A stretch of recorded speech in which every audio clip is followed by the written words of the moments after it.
mega bukla po yung hagdan. Ayun. Happy New Year pala sa mga lahat, no? Ayun, dito pa tayo sa Chungi at papunta tayo ng Hotosan Park.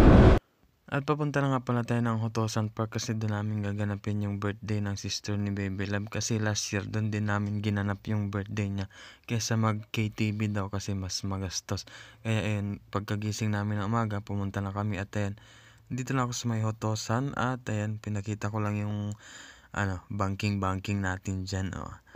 At ang pinuntahan ko lang dito is yung napakagandang view sa taas, kababali. At makikita nyo mamaya, napaka-solid talaga. Pangalawang beses ko nung nagpunta dito. At dumating na nga tayo, ayan. At siyempre hanap muna ako ng parking. At matik pa nga ako nagpark dyan sa may pang disable na parking lot. So ayan, nandito na tayo sa park. Ayan, tingnan nyo yung view, napaka-solid. Ayan. Hindi talaga nakakasawang bumalik dito, kababali. Tignan nyo naman kasi, di ba? Napaka-amazing. At syempre, umupo muna ako dyan. Nagmuni-muni ako saglit. Napapansin nyo, madaming tao dyan kasi katatapos lang ng New Year. At isa rin to sa mga dinadayo ng mga kababayan nating OFW, mga kababali, dahil sa napakaganda at napaka-solid na view. At syempre, kumuha muna ako ng napakatinding video clip natin dyan sa napakat-solid na view. Tignan nyo naman, kababali, di ba? Hindi ka talaga magsasawang pumunta sa lugar na yan kasi ganyan yung aabutan mo. At pinuntahan ko nga yung isang parang kubo dito na stainless or aluminum. At pagkatingin ko nga ay, ayan, mga litrato ng mga tourist spot dito sa buong Taiwan.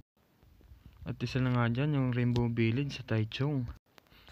Pagkadating nga namin sa park, ayan, inabot sa akin ni Les yung regalo nila sa akin ni Banban at napaka-solid niyan.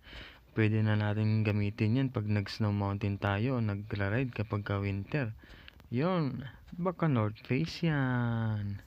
Kaya tamang sukat muna ako dyan kung fit talaga sa akin. At syempre tinabi ko na, pagkatabi ko nga ng jacket natin, kumain na rin kami kahit wala pa yung mga bisita ni Les. Ayan.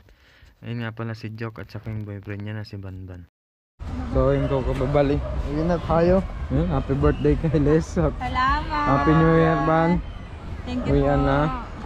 Uwian na. Uwian na naman.